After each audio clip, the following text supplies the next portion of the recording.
collega Madia, per la quale io ho una sincera simpatia personale, voglio ringraziarla, perché, lo so, perché la collega Madia è riuscita, non so quanto consapevolmente, a dire molto meglio di me quello che stavo cercando di spiegare.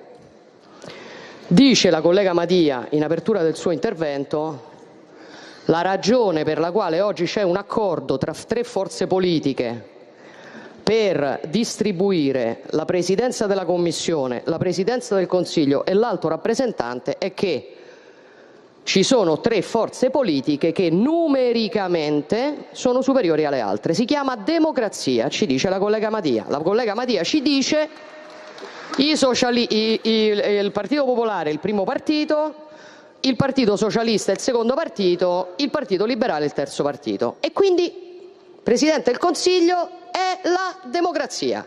Io sono d'accordo. C'è un problema. Che il Partito Liberale non è il terzo partito in Europa, il terzo gruppo, sono i conservatori.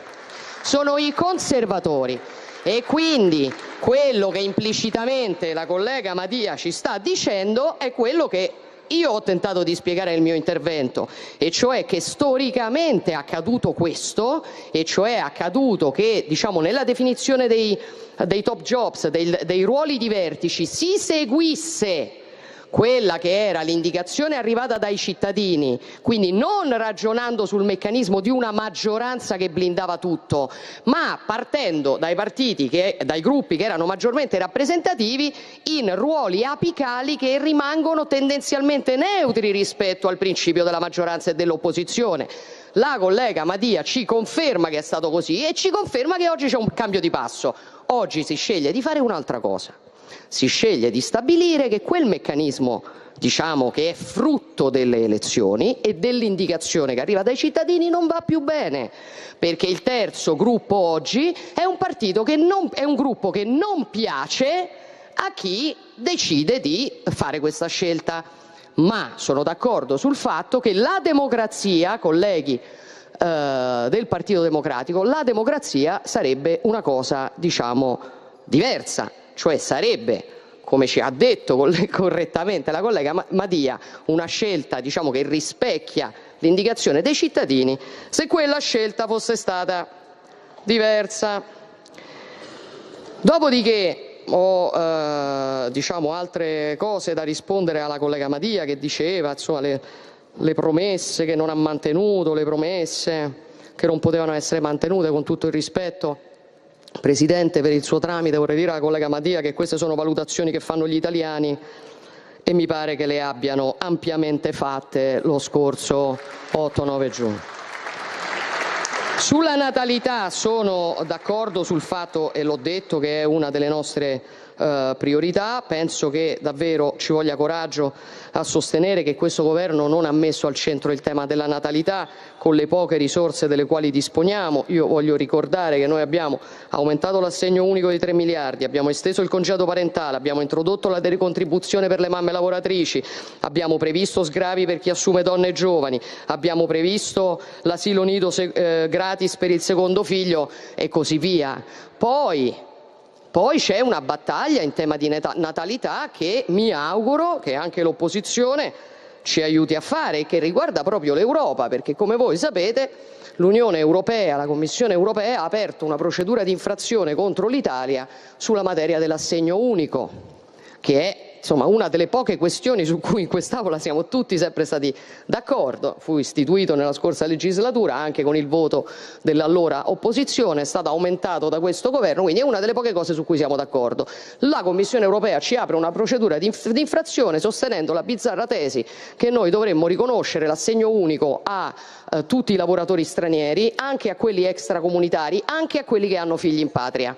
Ora voi capite che, diciamo, con questo principio, secondo me molto ideologico, noi ci troviamo di fronte a una misura che per noi non è più sostenibile, al netto del fatto che capite bene anche che è molto difficile andare a verificare quale sia il reddito ISEE di un lavoratore che arriva per esempio dal Pakistan. Quindi io intendo dare battaglia, chiedo di sapere se l'opposizione vuole darci una mano a dare battaglia su questa materia.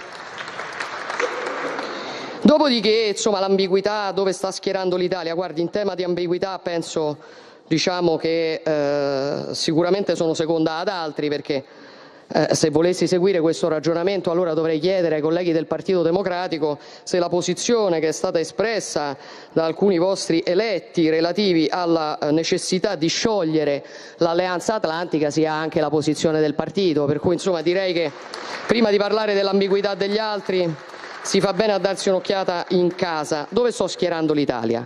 Guardi, è una risposta molto semplice questa. Io l'Italia la schiero con l'Italia. Cioè, la schiero dove sta l'interesse nazionale e sono fiera che sia finita la stagione nella quale l'Italia viene schierata dove interessa al PD. Sono fiera.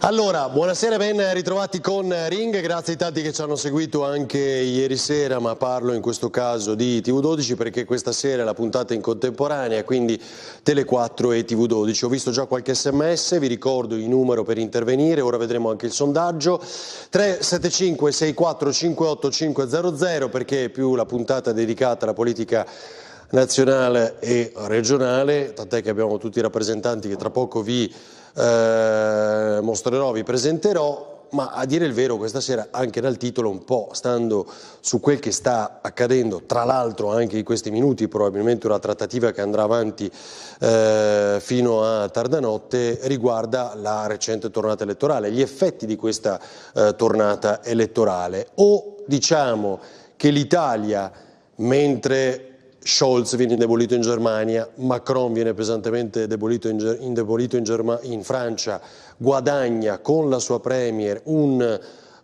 posto di ulteriore rilievo, come lo vogliamo definire, in Europa, con la sua leadership in Europa, oppure raccontiamo quello che sta accadendo in queste ore, quando invece tutti noi avevamo visto i sondaggi e sapevamo che non ci sarebbe stata una maggioranza alternativa in Europa, no? L'abbiamo detto, non ripetuto magari durante la par condicio per ovvi motivi, ma sapevamo che a guidare l'Europa sarebbero stati molto probabilmente, no, al 90% ancora i popolari insieme ai socialisti, poi i liberali, via dicendo. Però quello che accade è che si decide senza l'Italia. Poi oggi, questa sera, sono arrivate tutta una serie di precisazioni. Orban, premier dell'Ungheria, presidente dell'Ungheria, dice addirittura di non voler riconoscere questa impostazione, ma insomma voi sapete che c'è Ursula von der Leyen, nuovamente candidata e molto probabilmente di nuovo presidente della Commissione europea, poi sono stati scelti altri due rappresentanti che sono il presidente del Consiglio europeo e l'altro rappresentante per gli affari esteri, le altre due figure, diciamo, tra le più importanti. Poi ci sono i commissari, definiamoli i ministri, gli assessori della Commissione europea, insomma adesso non voglio complicare eccessivamente, farlo troppo tecnico questo ragionamento. Il tema qual è? Che sono un rappresentante del Partito Popolare, quindi il partito più rappresentato in Europa, quello cui fa capo, diciamo, Forza Italia nel nostro paese, e che propone Ursula von der Leyen, ha Ursula von der Leyen in questo ruolo. E poi c'è un'espressione dei socialisti e un'espressione del partito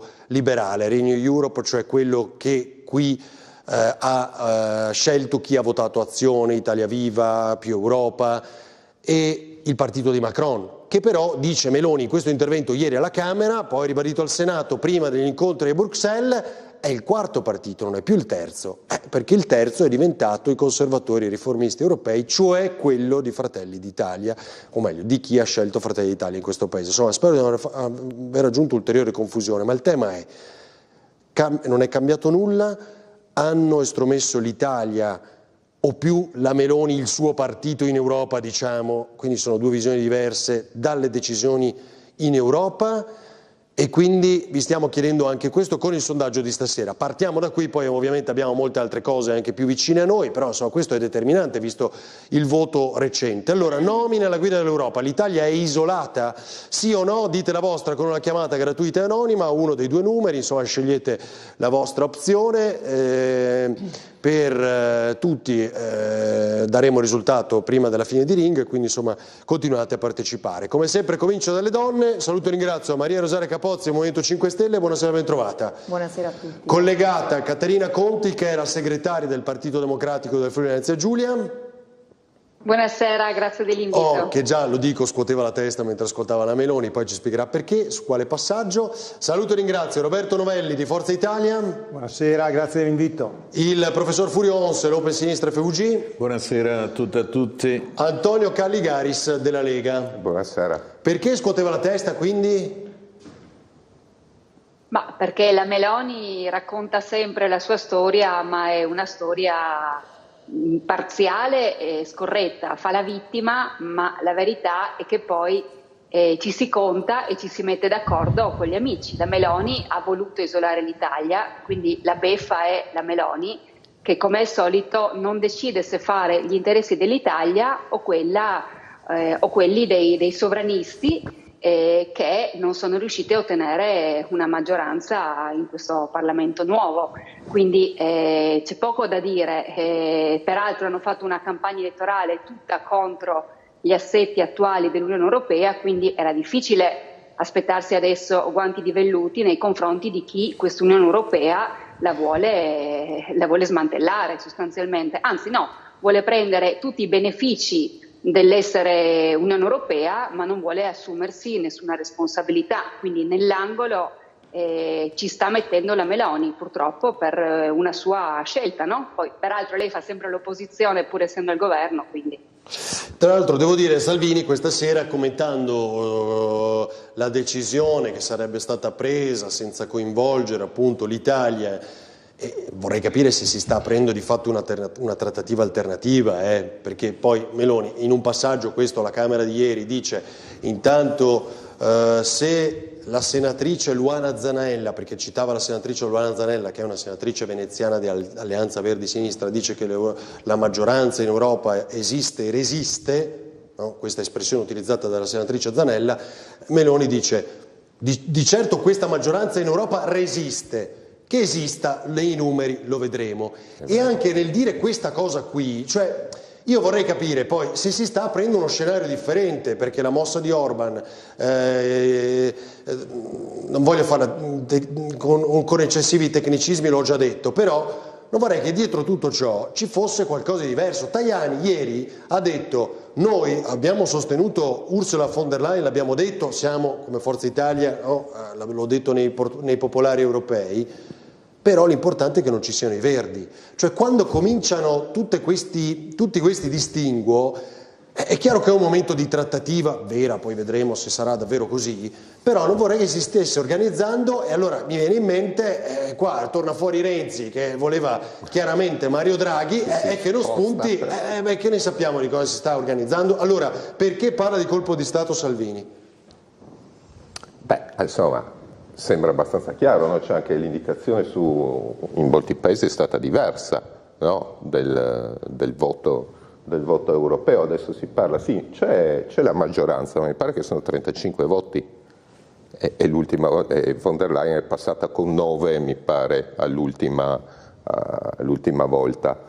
E quindi c'è molta incertezza, no? Perché ci possono essere appunto dei liberali che forse non votano, dei verdi che non votano, dei cosi contrapposti appunto fra il Partito Popolare e i verdi. Io credo che sia una cosa, la Meloni sembra che, credo anche con tutto il governo, ha parlato anche di astensione, no? Di una posizione di astensione dell'Italia. Credo che una cosa intelligente è far sentire la propria voce, se no non tratti proprio niente e non ti ascolta.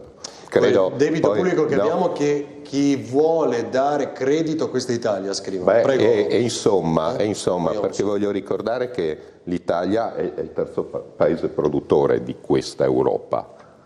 Può avere il suo debito pubblico, ma la sua industria, la sua manifattura, che non sono uno scherzo in Europa. C'è anche ora di finirla, di autometterci sotto questa gente. Dopodiché voglio ricordare che i benefici di questa Europa, che noi godiamo dei benefici di questa Europa e poi siamo contro e facciamo i sovranisti, voglio dire, aspettiamo che applichino la direttiva a casa europea e vedremo, no, che, la casa green. Sì, la casa green, che colpo che arriva a ciascun proprietario di casa in Italia. Voglio vedere. Va bene, tutto questo mentre si sta celebrando, perché stasera c'è il primo incontro, ieri a Lignano, ma stasera a Trieste e Miramare, il G7 per l'istruzione a Trieste. No? Davvero, c'era proprio bisogno di quello, sì. C'è bisogno. No, dico, c'era proprio, era ironico. Cioè dice che non serve? Penso che non serva proprio a nulla, i problemi sono ben altri. Cioè? Se davvero vogliamo parlare del problema dell'istruzione, innanzitutto dovremmo garantire una formazione che risponda davvero a quelli che sono i bisogni adesso del nostro territorio, no? Del nostro territorio europeo, e quindi non soltanto istruire alcuni settori, ma davvero tener conto anche di tutti i lavoratori che stanno arrivando, di tutti i lavoratori immigrati, perché sennò quello che si crea è solo un'enorme disparità nella nostra Europa, no? Tra chi fa i lavori più umili e chi invece mira soltanto a giocare, no, sugli aspetti finanziari. Quindi davvero se davvero vogliamo occuparci di istruzione, poi lì è chiaro che il G7 è nel mondo, però è chiaro. Mi dica che succede secondo lei e che sta succedendo, se siamo isolati. È chiaro che siamo isolati, la cosa tragica però è che lo siamo sempre stati, perché abbiamo sempre mandato persone che non avevano capito quello che era il meccanismo dell'Europa. Guardi, le faccio un esempio molto concreto, il tema delle grandi concessioni idroelettriche, che adesso stiamo affrontando con tutte le difficoltà, e ci lamentiamo perché diciamo che la Francia controlla in realtà, no, con le compagnie francesi controllano i nostri bacini, sto parlando di quelli in regione, protestiamo perché diciamo ma il Portogallo è riuscito a fare delle operazioni che noi non riusciamo a fare, ma è ovvio perché i nostri rappresentanti in Europa di fronte al tema delle grandi derivazioni idroelettriche non se ne sono neanche accorti, forse non hanno neanche capito che cosa stava succedendo, e noi lo stiamo subendo. Quindi che l'Italia abbia avuto in Europa una posizione marginale soprattutto sulle cose importanti, lo vediamo proprio sulle cose più concrete, le dico, sulla produzione di energia idroelettrica. E quindi è inutile dire i francesi sono stati avvantaggiati e noi siamo delle vittime. Loro sanno anche decine di centrali nucleari, no? Certo, ma io sto parlando soltanto dell'idroelettrico, ma l'idroelettrico nostro e loro, almeno una certa parte. Allora io sto dicendo, è inutile dire noi siamo delle vittime, cioè se abbiamo mandato delle persone diciamocelo pure, incompetenti, ma mi dica lei se in queste elezioni europee lei ha sentito qualcuno che ha parlato davvero di temi che si possono affrontare in Europa. Stiamo di nuovo parlando soltanto di chi va, ma pensi ai candidati che sono stati eletti, via. Dai, ma non lo so, guardi. Immagino. Ma non lo so, il fatto stesso, ma mi lasci finire.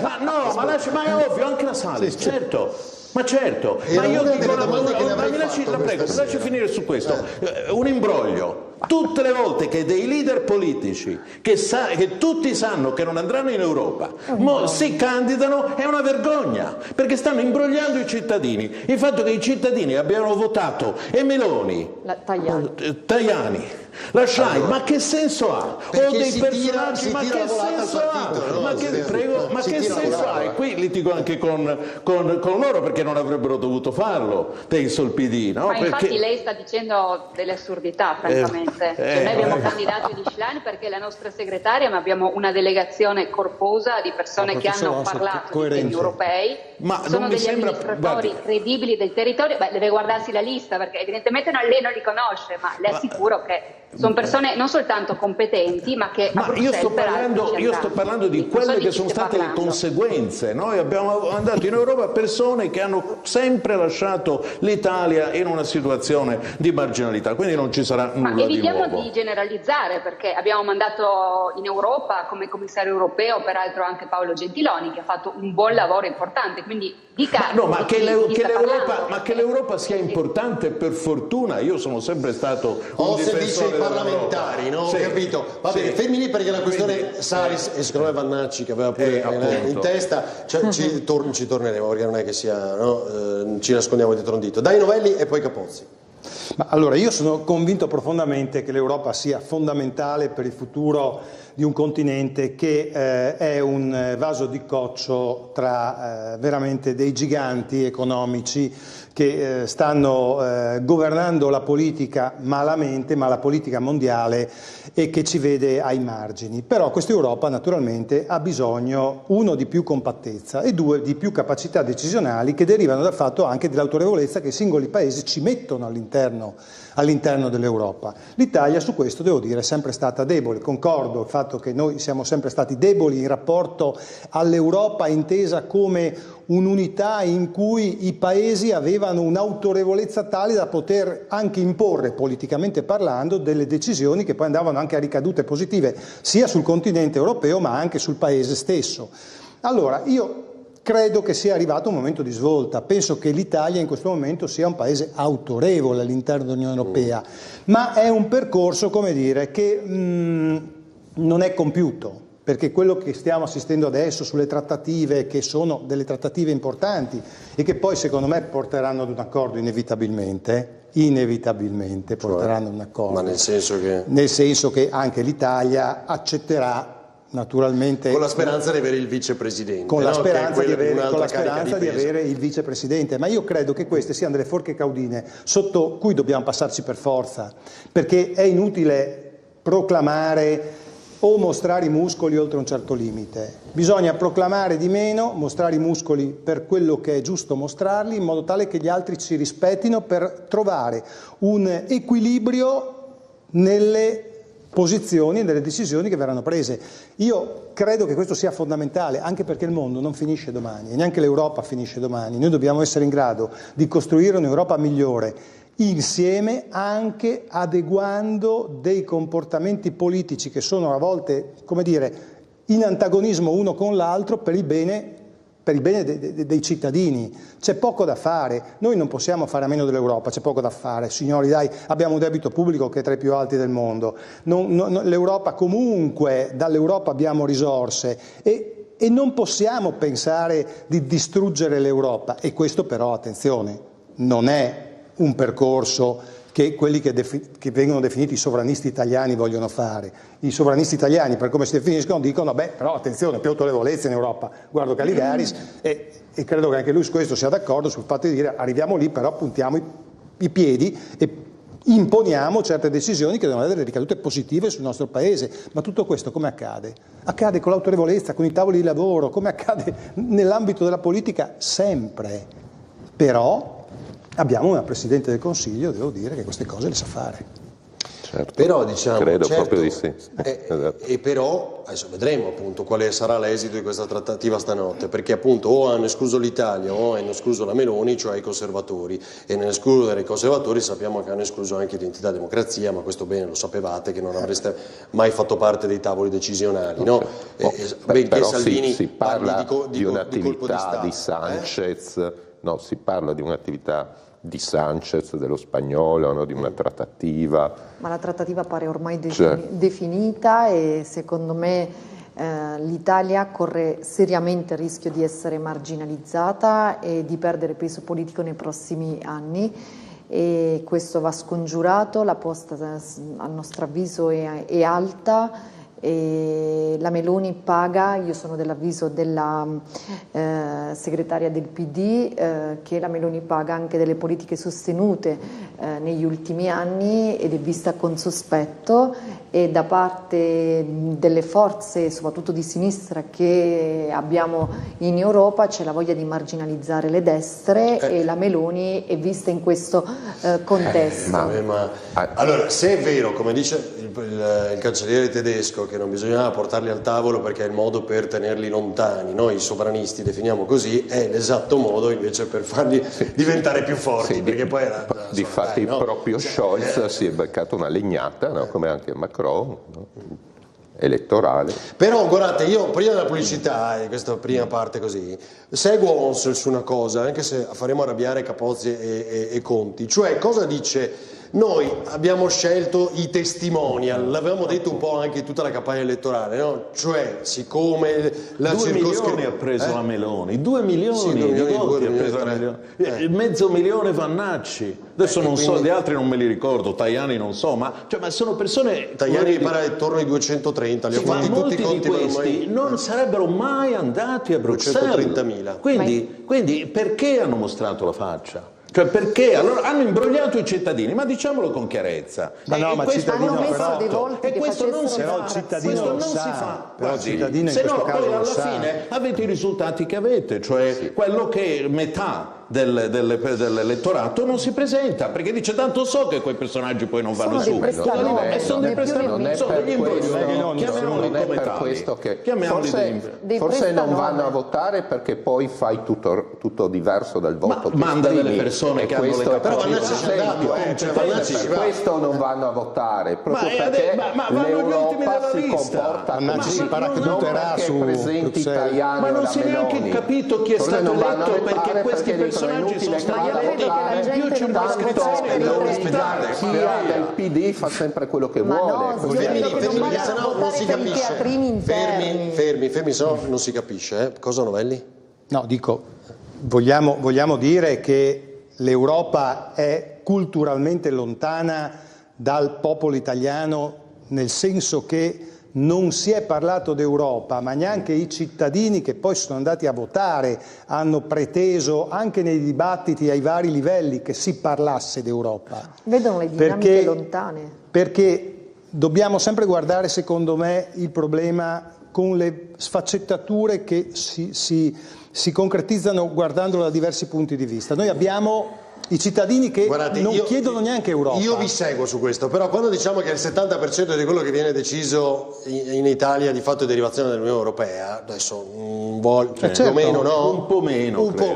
Cioè, quanto si discute a Roma è una derivazione di quello che viene proposto, deve essere recepito, no? E quindi, guarda, l'ho citato anche la Meloni, l'assegno unico, poi certo ci sarà la casa green, no? le auto. Gli incentivi adesso banalizzo, questo è evidente. Però ci siamo detti, sono elezioni fondamentali, c'è la guerra alle porte, ci siamo detti di tutto, i testimonial, abbiamo fatto una campagna elettorale sulla politica interna, però in realtà è per dirvi che tutto quello che è anche politica interna di fatto è una politica di derivazione europea, quindi è anche Europa, un po'. Poi seguo Onsel su una cosa, secondo me, a cui vorrebbe anche arrivare, penso, nel suo ragionamento, che è questa elezione, quante volte ce lo siamo detti, ha una circoscrizione, un collegio che è folle, oltre che una legge elettorale folle. E allora io sarei pronto a mettere sull'altare il listino bloccato per le europee, ma almeno avere le preferenze per il Parlamento italiano. Nel senso che come fai a fare una campagna elettorale che va da Modena fino a Trieste passando per Veneto e Trentino con le preferenze un po', con le preferenze, è un sistema, cioè, allora uno dice ci sono i capi di partito, così non serve più candidare Vannacci, non so, magari lo candideranno lo stesso, però hai i listini bloccati che si scelgono i leader, sceglie il partito e sai che quelli, perché magari sono quelli che hanno la competenza, quelli che sono già stati in Europa, e poi invece per il Parlamento italiano votiamo con le preferenze. Concordo. Ma così non si fa. No, perché c'è un tacito accordo invece per cui resti così. O no? Perché ride? Voi siete eletti con le preferenze. Noi siamo eletti con le preferenze, che è un sistema più giusto. E non ritenete che sia più giusto? No, assolutamente. Ovviamente, allora, le preferenze su un collegio, non so, come la provincia di Gorizia o la provincia di Udine, che già comincia a essere un po' grande come collegio, no, perché loro tre, cioè, devono farsi un collegio che è un bello grosso, no? Cioè io ho Gorizia che è un po' più piccola, no? Allora, quello lì è una dimensione giusta, no? Effettivamente, no, 4 regioni con le preferenze è una follia, cioè, no. Conti, giusto? Non è il sistema corretto, effettivamente, sì.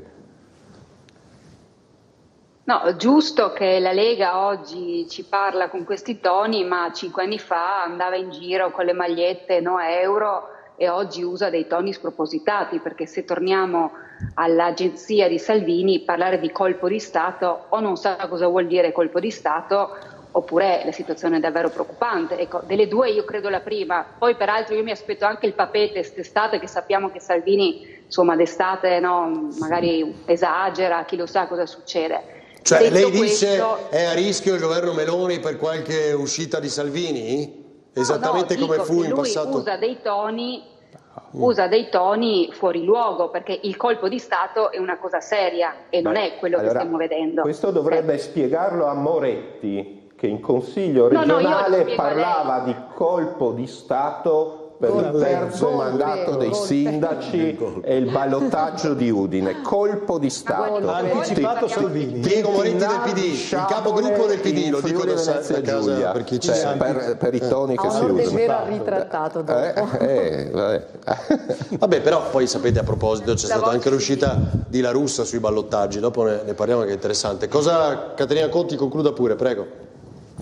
No, io credo che sia chiaro a tutti i presenti e agli ascoltatori che ovviamente il voto europeo aveva anche una ripercussione sulle questioni interne, cioè non stiamo a nasconderci dietro un dito. Detto questo, possiamo vantare come Partito Democratico una delegazione forte di persone che hanno preso tante preferenze, perché mi dispiace dirlo, ma insomma le preferenze prese da alcuni candidati del Partito Democratico, penso a Stefano Bonaccini, Antonio De Caro, persone molto rappresentative, sono persone che hanno anche una credibilità sul territorio.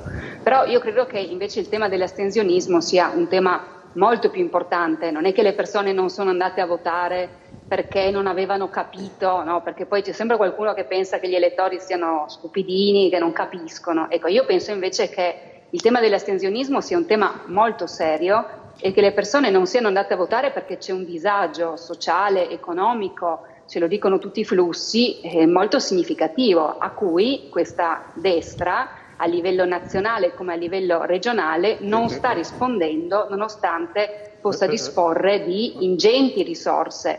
Ora, che ci sia un allarme sociale ce lo dicono tutte le avvisaglie che abbiamo, sappiamo le difficoltà che ci sono sulla sanità, sulle famiglie, le prese in carico, sappiamo l'enorme solitudine che c'è oggi e credo che se una parte di popolazione non è andata a votare è perché proprio si trova in una condizione di grandi difficoltà, quindi non va banalizzato questo elemento. Allora, aspetti lì, chi vuole replicare, poi devo andare in pubblicità. Qualcuno vuole replicare? No. Se no siete d'accordo, silenzio e assegno. Siete d'accordo con la Caterina? Io lo dico, se no siete d'accordo.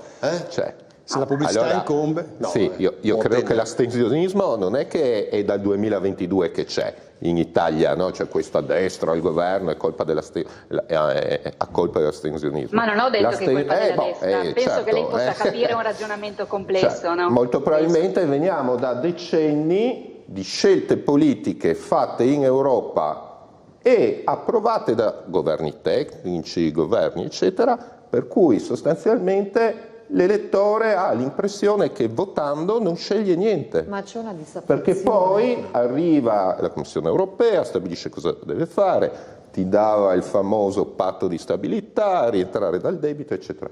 Per cui sì, allora, questo era il concetto. Credo che quello ha minato per una decina d'anni la fiducia dell'elettore nelle proprie istituzioni democratiche. Tant'è che, se voi avete visto, ma poi forse perché lontane, come dicevamo prima, poi poco percepite, in questa tornata elettorale era molto chiaro come l'elezione amministrativa trainasse, no, il voto europeo, cioè chi aveva anche il proprio comune al voto ha avuto una presenza di affluenza maggiore per le amministrative rispetto all'europea. A tra poco.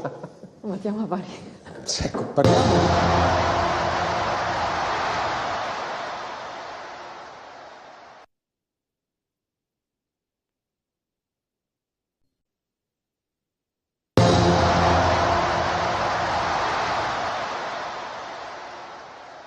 Un banco di prova per l'imponente macchina organizzativa, ma anche una vetrina internazionale di tutto rispetto per la città di Trieste e per l'intera regione Friuli Venezia Giulia. Il presidente Massimiliano Fedriga commenta così il doppio appuntamento internazionale che vedrà il capoluogo regionale sotto i riflettori da domani, con l'arrivo del ministro Valditara e l'avvio dei lavori del G7 Istruzione, fino alla messa in Piazza Unità di Papa Francesco domenica 7 luglio, passando per l'arrivo in città il 3 luglio del Presidente della Repubblica Sergio Mattarella. Domani inizia il G7, anzi questa sera Lignano il G7 Young. Domani inizia il G7 ufficiale, la prossima settimana abbiamo il Presidente della Repubblica e dopo il Santo Padre. Sicuramente sono delle giornate importanti, impegnative, ma su cui il Friuli Venezia Giulia avrà l'attenzione globale, perché il G7 e la presenza del Santo Padre ovviamente metteranno i riflettori sulla nostra regione. Penso che oltre ad avere l'onore di ospitare questi importanti eventi abbiamo anche i riflettori e dobbiamo ovviamente utilizzarli per far conoscere sempre di più il nostro territorio. Allora, così Federica ieri appunto anticipava quello che è successo proprio ieri sera a Lignano e oggi stasera di fatto a Miramare. Poi anticipo due cose, chiaramente sapete arriva anche il Capo dello Stato Mattarella a Trieste il 3 luglio e poi il 7 Papa Francesco. Tra l'altro, per coloro che ci seguono su Tele4, domani sera noi avremo anche un'intervista molto lunga con il Vescovo di Trieste Trevisin, durante la quale anticipiamo molti aspetti di questo arrivo di Papa Francesco, compreso la diretta di Tele4 domenica 7 luglio a partire dalle 7 del mattino, diretta straordinaria. Dunque, mi ha colpito una cosa, Conti, che diceva, volevo capire anche con Capozzi, cioè lei ha detto che in qualche maniera le elezioni sono state anche non una resa dei conti, però un modo per pesare equilibri nel nostro paese. Ora, se io dovessi guardare i numeri dal vostro punto di vista, cioè siete riusciti nel dualismo creato da Meloni e Schlein a cristallizzare questo dualismo schiacciando il Movimento 5 Stelle che fa un po' le spese in tutto ciò. Poi vorrei sentire Capozzi ovviamente. Poi oggi siete pronti a ripartire dall'alleanza con Conte. Lei lo condivide? Pensa sia la strada giusta? In realtà quello che volevo dire è che è ovvio che un'elezione così importante abbia anche un risvolto interno, questo volevo dire. E qual è il risvolto interno secondo lei? Beh, intanto che a 1 anno e mezzo dalle elezioni politiche comunque il centrodestra ha ancora molto consenso, però dal punto di vista numerico dei voti assoluti perde 1 milione e passa di voti. E questo è emblematico. I flussi, gli esperti di elezioni, non certo io, dicono che una parte dell'elettorato della destra non è andata a votare, non è una parte altissima, però comunque c'è.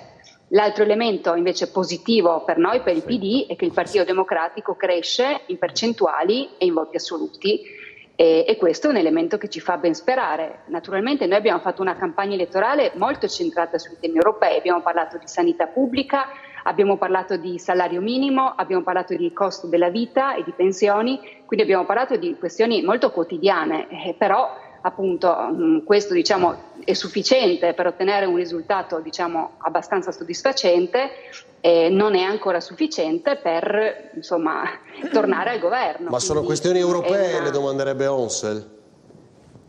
Sì, sulle questioni europee, ma penso che non so che campagne elettorali. Perché la sanità uno deve dire che bisogna prendere il MES, non voglio semplificarla, no? Però se dobbiamo legarlo all'Europa.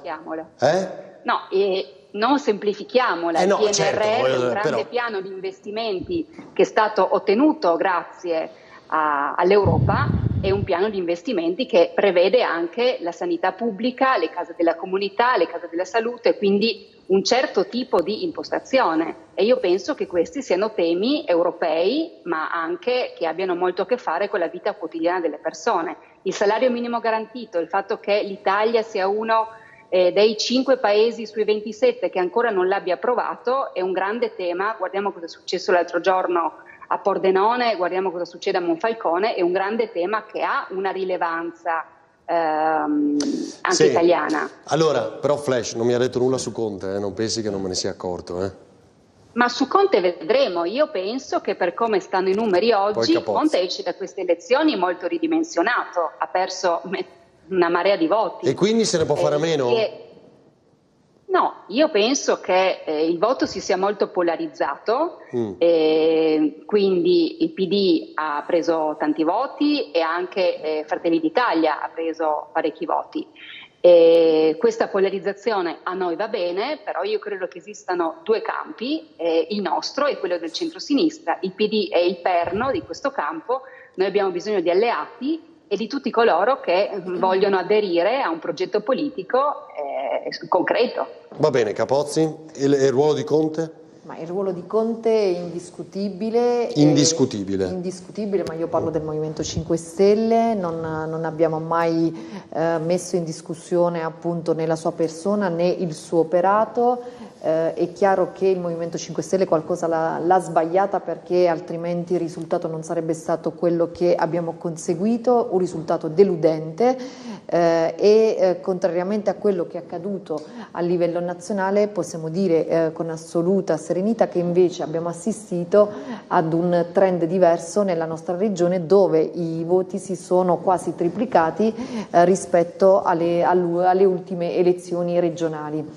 E per quanto riguarda poi l'avvicinamento al PD, non abbiamo mai basato il nostro avvicinamento appunto su un discorso di peso politico, ma la convergenza è avvenuta su temi, su progetti e soltanto in questo modo abbiamo sempre costruito quelle che sono le alleanze nel tempo, ma soprattutto anche a livello territoriale e credo che continueremo a fare questo ragionamento anche in futuro, al di là poi di quelle che saranno le dinamiche che si instaureranno appunto di qui in avanti.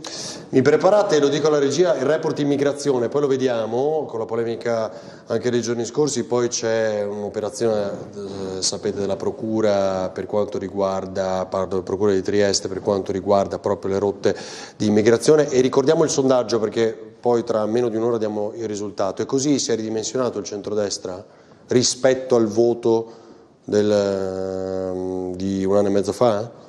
Ma perché dovrebbe essersi ridimensionato il centrodestra? Il centrodestra ha una caratteristica che, al netto dell'astensionismo che ci vede sempre protagonisti, perché il centrodestra storicamente soffre maggiormente dell'astensionismo rispetto magari al centrosinistra, che forse è più partecipe, ecco, al voto, ma il centrodestra ha una caratteristica che è una caratteristica, devo dire a questo punto, unica. Viaggia unito e compatto, sempre quando si tratta poi di trovare dei momenti di aggregazione per riuscire a ottenere un risultato che abbia poi delle ricadute in termini politici sulle elezioni, per le elezioni e quindi sul Paese. Io non vedo delle difficoltà. Il centrodestra ha avuto i periodi in cui Forza Italia predominava, ha avuto il momento in cui la Lega predominava, e adesso è il momento in cui Fratelli d'Italia predomina, ma nel contesto, pur in questi momenti che potrebbero sembrare dei momenti di rottura, di frattura, perché c'è sempre un alleato troppo forte rispetto agli altri, noi abbiamo sempre continuato a governare assieme e lo abbiamo fatto con responsabilità, per cui è un ciclo che si ripete e che naturalmente in questo momento vede Fratelli d'Italia predominare, ma potrebbe essere che fra qualche tempo ci sia qualcosa all'interno del centrodestra che si rimescola, ma il fatto che abbiamo una visione politica che è unitaria, penso di poterlo dire in modo certo, perché è la storia che lo dimostra, Poi anche noi abbiamo fatto degli errori, anche noi abbiamo vissuto e viviamo a volte di eccessivo leaderismo, però abbiamo una caratteristica, tutti indistintamente, Forza Italia, Fratelli d'Italia, la Lega,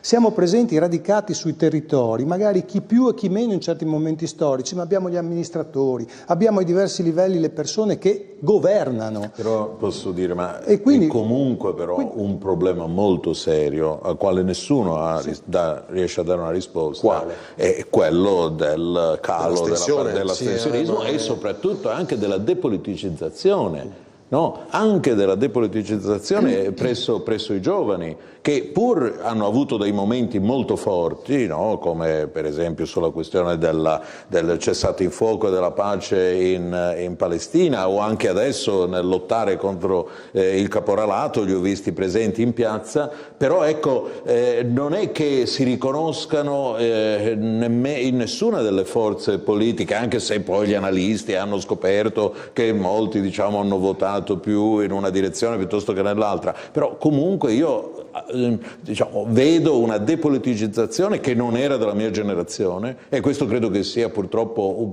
un problema serio. Questo è vero. E l'altro problema è che se pensiamo cosa successe nel 46, no? Avevamo quasi il 90% e adesso siamo al 50% di quel 90%, che siamo al 45%. Quindi perché? non vanno a votare, soprattutto quando poi su temi come sulla sanità, no? Cioè qui sono tutti, soltanto facciamo un incontro sulle criticità della sanità anche in regione, ma riempiamo diciamo le sale, su tutti i comitati contro la traversa di Dignano, contro l'acciaieria si riempiono, no? Parlano questi comitati. Avete fatto commissione sulla cabinovia l'altro giorno? Sulla cabinovia, i comitati parlano, rappresentino veramente grandi ma comunque masse, c'è una presenza e bisognerebbe c'è una presenza politica. Questo è un nodo, però c'è la provocazione quella di Caligaris, però è un nodo, perché poi loro dicono non è che se riempiamo la sala con 100 persone che è un comitato significa che c'è ma stanno la sera fino alle 11 di sera a discutere, stanno fino alle 11 di sera, sono anche persone esperti là. E approfondiscono. Esatto, ecco. Allora il sistema politico come mai non riesce a interpretare questo? È vero, perché non si può come dire deprecare il comitatismo per dire no, è fondamentale, adesso è l'unica vitalità politica che c'è, per il resto è l'unica vitalità politica che c'è. Prego Novelli. Però se posso dire una cosa, è vero, anche il tema dei comitati, della disaffezione in particolare dei giovani alla politica, però io cerco di ribaltare la cosa. Siccome il sistema si regge sulle istituzioni, perché le istituzioni sono fondamentali perché il sistema possa reggere. Non c'è dubbio. Allora, nel momento in cui c'è una protesta contro gli uomini che fanno parte delle istituzioni è comprensibile, ma è meno comprensibile quando invece questa protesta si trasforma nell'unico modo di partecipare direttamente o indirettamente alle decisioni delle istituzioni. Ma no, quindi mi permetto di dire, porto l'esempio del comune di Buttrio di cui parlavamo prima, c'è una lista di giovani che per un motivo o per l'altro si è messa in gioco e adesso governerà insieme al sindaco il comune di Buttrio. Riusciranno a fare tutto bene subito? Noi ce l'auguriamo, sappiamo che però l'esperienza conta, ma questi ragazzi si sono messi in gioco e cercheranno di cambiare le cose dall'interno, a partire dal piccolo comune di Buttrio. Allora io dico sì, la protesta va bene, però anche questi ragazzi, professore, gli universitari della Campana a Udine o della Campana a Trieste, cioè sono presenze politiche molto forti, molto importanti, però devi entrare all'interno su temi come quello della pace, o meglio del cessate il fuoco. Entrando nell'istituzione si può aiutare. Mi fate vedere quella foto? Oggi si è discusso molto di questa foto, no? Qui vedete insieme Ilaria Salis sulla sinistra, Mimmo Lucano e Carola Rackete e di fatto tre candidati così, simbolo, lei non li avrebbe scelti. Ho capito bene? Cioè, da uomo di sinistra, però comunque no. Ma certamente sono dei simboli e se giochiamo sui simboli in certe situazioni vanno bene, quando immaginiamo di costruire una presenza in un'Europa dove c'è un trilogo, dove comunque alla fine le cose che vengono approvate in Europa sono approvate quasi sempre con maggioranze dell'80%, no? Perché tutti sono riusciti in qualche modo a trovare un punto di equilibrio, i simboli forse in Europa non servono tanto, perché l'Europa è già di per sé un simbolo e quindi io sotto questo profilo non avrei fatto questa operazione, anche se pare che abbia pagato. Vannacci ha pagato. Vabbè, anche loro, anche la Salis, Mimmo Lucano, l'ex sindaco di Riace, ma o anche l'ex sindaco tra l'altro dico l'Aler, no? Quindi anche il sindaco di Roma, come si chiama l'ex sindaco di Roma, come si chiama? No, mi sfugge. Zingaretti che ha fatto non Zingaretti, l'altro. E l'altro era la Raggi. No, quello prima. Il chirurgo. Conti, dica. Qui siamo tutti smemorati di Collegno, Marino, Ignazio Marino, che era sempre con l'Alleanza Verdi Sinistra. Quindi poi, siccome adesso fate il nome di Rutelli, che potrebbe essere il federatore invece per mettere d'accordo Calenda e Renzi, non so, qua è ardua a proposito di ex sindaci di Roma. Stavo dicendo una cosa, però me l'avete fatta dimenticare. Dicevo, l'ex sindaco di Riace e appunto Ilaria Salis, ecco che l'Aler, cioè diciamo l'Ater della Lombardia, ha detto che chiederà credo 90.000 dell'occupazione, no? delle abitazioni da parte della Salis. Prego. Intanto per dire al professore che ovviamente i movimenti e i partiti mettono il simbolo, anche il simbolo aiuta a portare in Europa magari quello bravo, quello tecnico sotto, perché funziona così, no? Poi ma non il meccanismo. Qui poi entriamo sulle personalità, non mi faccia fare esempi, davvero, non me li faccia fare. Pensi a chi abbiamo portato, il problema a chi abbiamo portato in regione 5 anni fa. Aspetta un attimo, pensa a chi abbiamo portato in Europa lì, guarda quella foto e capisci perché un italiano pensa all'Europa non molto bene, gli viene l'orticaria solo vedere quella dobbiamo dire, però gli elettori che le hanno scelti diranno bene che ci siano. Immagino che da leghista non condivida, scusi Capozzi. Penso anche non solo qualche leghista. No, anche qualcuno di Forza Italia. Pensa come loro dice. Va bene, chi era quel che abbiamo portato 5 anni fa in regione? Che sì, chi abbiamo portato 5 anni fa? Ci ha lasciato adesso con questo dubbio, ha detto che non vuole fare noi. Che non voglio. No, e pensate a quelli che porteremo noi in regione in questa. Ma ci sono già, o intendi dire gli eletti in regione che vanno in Europa? Io stavo pensando appunto a come si fa molto presto, ce l'ha con la Cisinta, questo intende dire? No, certamente con la sua preparazione europea vorrei capire appunto questi suoi messaggi dopo che è riuscita a Monfalcone a costruire perlomeno una città soltanto sul lavoro immigrato, perché Fincantieri vive di lavoro immigrato, in realtà è riuscita a farsi eleggere con un messaggio assolutamente contraddittorio, grazie al fatto che gli ha tolto le moschee. Ma adesso io mi domando sul lavoro immigrato, come possa questo tipo di contraddizione avere un qualche ruolo in Europa, perché l'Europa non si va avanti di slogan, questo è il punto. Ma difatti lei non è andata avanti con gli slogan, perché è andata a analizzare dei problemi particolari come la truffa dei ricongiungimenti, la truffa che permette a della gente di arrivare in un lavoratore ed essere in 6 a carico del contribuente italiano. Fincantieri non può far lavorare ed è lo stesso ragionamento per cui secondo l'Europa dobbiamo dare l'assegno unico ai figli che stanno in Pakistan. Ma dove siamo? Ma roba da fantascienza. Se il nostro PIL lo fanno loro, non possiamo trattarli da schiavi. Contribuiscono all'economia della certo non possiamo trattarli da schiavi, ma anche loro devono sapere che questa è casa nostra e non casa loro. Ma infatti loro vengono a lavorare per lei. Il burka è una moda a casa loro, non a casa nostra. Fermi lì, però avete citato una cosa che ha detto anche Giorgia Meloni in quel video, no? Cioè che l'Europa, per esempio, l'ha ripetuto per tutta la campagna elettorale, ci chiede di applicare l'assegno unico per tutti, quindi per esempio il lavoratore che è qua dobbiamo dargli l'assegno unico e dice, non possiamo verificare realmente la sua ricchezza o i beni che ha nel suo paese, no? Questa è la difficoltà che dice Meloni, se dobbiamo dare l'assegno unico a tutti, anche i lavoratori stranieri immigrati nel nostro paese, non regge questo conto. Fermi lì, a tra poco.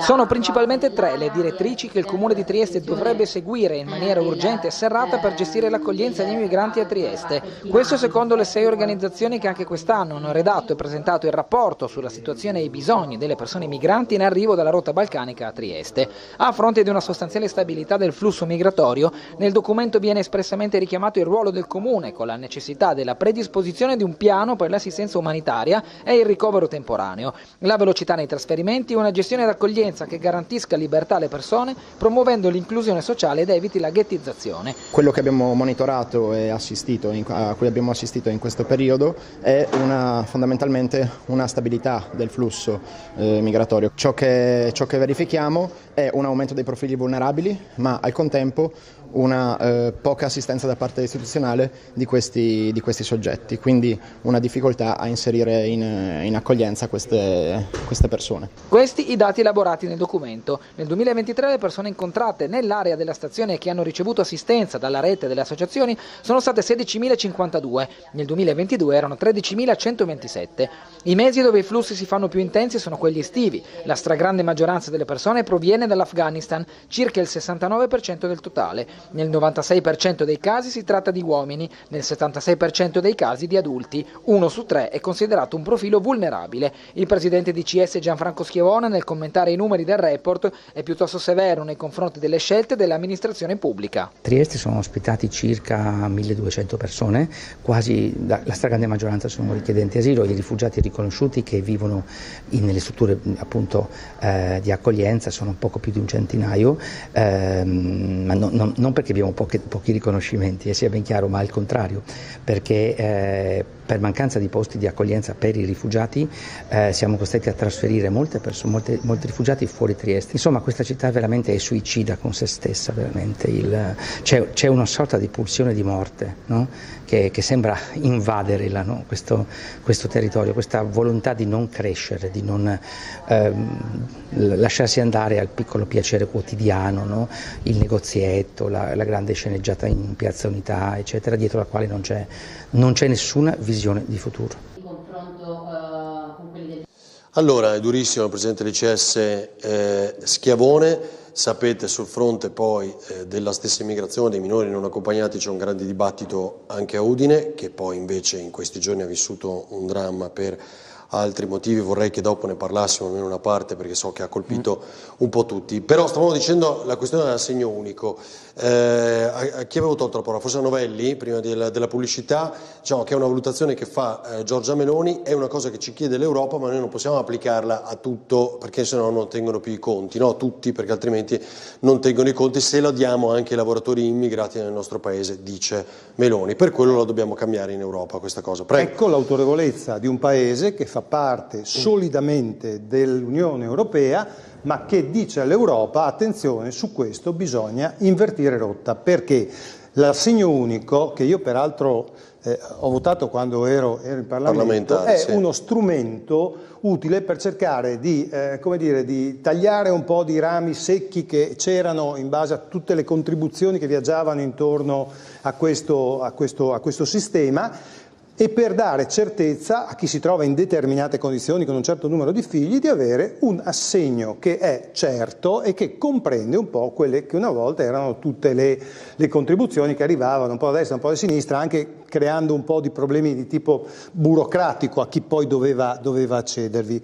Però attenzione, l'assegno unico è qualcosa che noi possiamo dare anche in rapporto alle forze che ha la nostra finanza. Non possiamo pensare di andare oltre, perché altrimenti quell'assegno unico lì si trasforma in ulteriore debito pubblico e quindi noi dobbiamo mantenere un equilibrio. Allora, l'assegno unico è una cosa utile, che ha sburocratizzato il sistema, che sta dando delle risposte, si può certamente migliorare, andrà sicuramente potenziato quando però le nostre finanze ce lo consentiranno, ma non possiamo debordare oltre un certo limite, perché altrimenti qui torniamo, professor Onsen, nei proclami, no? Ma in questo caso sono i proclami dell'Europa che ci dicono date tutto a tutti, e non va bene. Però, scusi, una cosa va detta: se questi sono lavoratori devono essere trattati tutti nello stesso modo. È il principio di uguaglianza, guardi, non voglio risalire alla rivoluzione francese, vero? Ma allora, alla Costituzione italiana. Come facciamo a verificare però i beni nel loro paese? Perché il tema è o ti prendi l'assegno di inclusione al minimo, ho capito, o presenti l'ISEE, noi chiediamo dettagliato.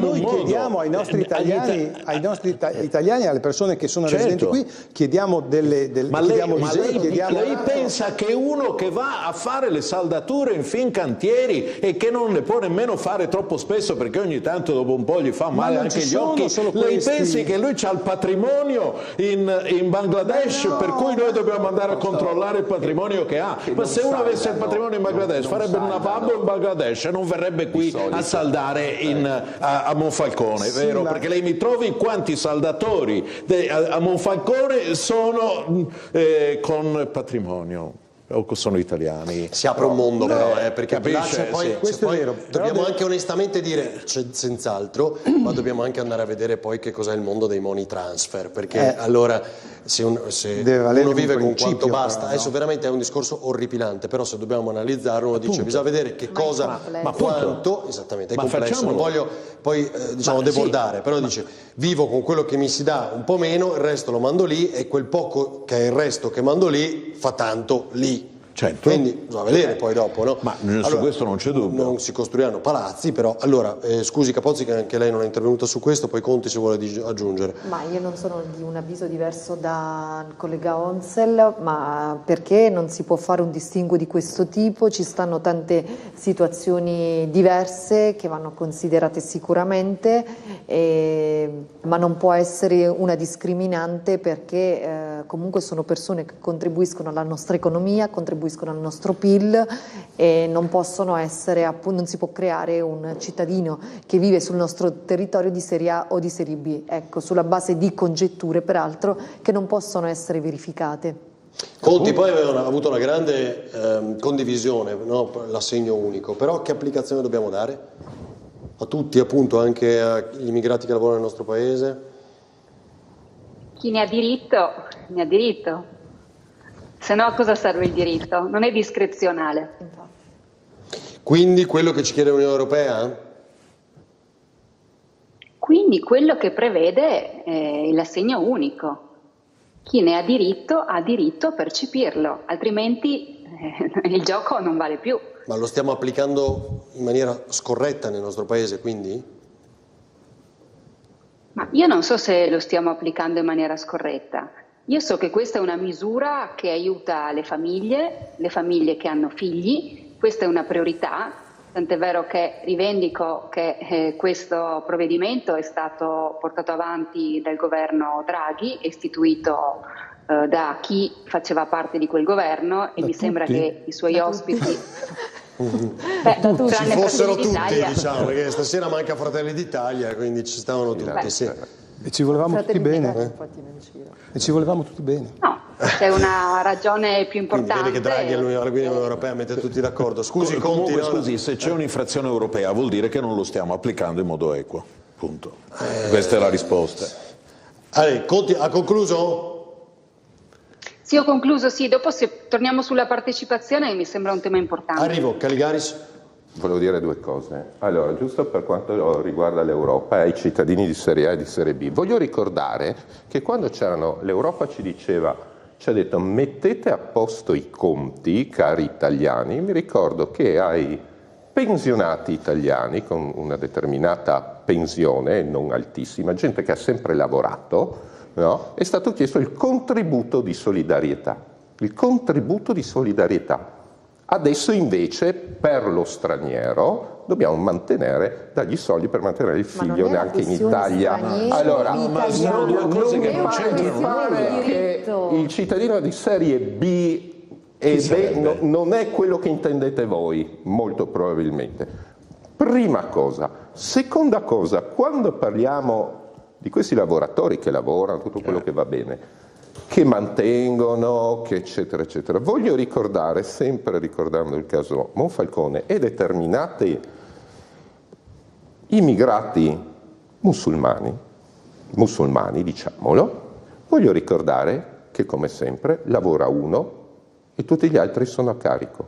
Quelli lì non contribuiscono, perché cominceranno a versare qualcosa per tutti verso la quarta generazione, forse. Veramente questo è un ragionamento... È un ragionamento di matematica, no, assolutamente arbitrario. Reale. Perché ci sono altri immigrati che vengono qui, lavora il marito, lavora la moglie, quelli contribuiscono, quelli ci pagano le pensioni. Gli altri, quelli che la moglie deve stare chiusa in casa col burqa, mangiano. E continueranno a mangiare se continuiamo ad applicare queste idee. Terza cosa, le ricordo che come fanno a dimostrare, eccetera, voglio ricordare che che i tribunali hanno detto che è discriminatorio chiedere allo straniero documentazione se ha proprietà immobiliari nel suo paese. È discriminatorio, può dichiarare lui quello che vuole. Allora, ma le pare che chi viene, le ripeto, che chi va a fare le saldature delle lamiere o dei doppi fondi delle navi che vengono fatte a Monfalcone, c'ha il patrimonio in Bangladesh, ma siamo seri. Ci sta uccidendo, ma stiamo seri, prendendoci in giro. Poi appunto si debba su questo fare dei ragionamenti, perché riteniamo che comunque sia giusto essere equi. No, questo mi scusi, guardi, però non possiamo, se qui c'è un'infrazione europea, non può la Meloni dire a priori io sono contrario, che grazie al fatto che ha dichiarato quello che vuole, aveva la casa Ater e una bellissima casetta costruita da lui con piscinetta nel suo paese. Ma questo sarà uno che conosce lei, ma non penso che adesso possiamo generalizzare questo. Comunque ci spieghi dove sta l'infrazione, perché guardi che quando l'Unione Europea fa delle infrazioni normalmente c'è sempre sotto qualcosa. Ce l'aveva fatta anche sulla benzina e poi abbiamo vinto. Termini. Emanuele Sergi e Pietro Piccin, ci fate vedere ancora il sondaggio, perché tra un 20 minuti diamo il risultato poi, no? Andate pure anche a piena pagina, così insomma si legge meglio, per qualche secondo possono segnarsi il numero.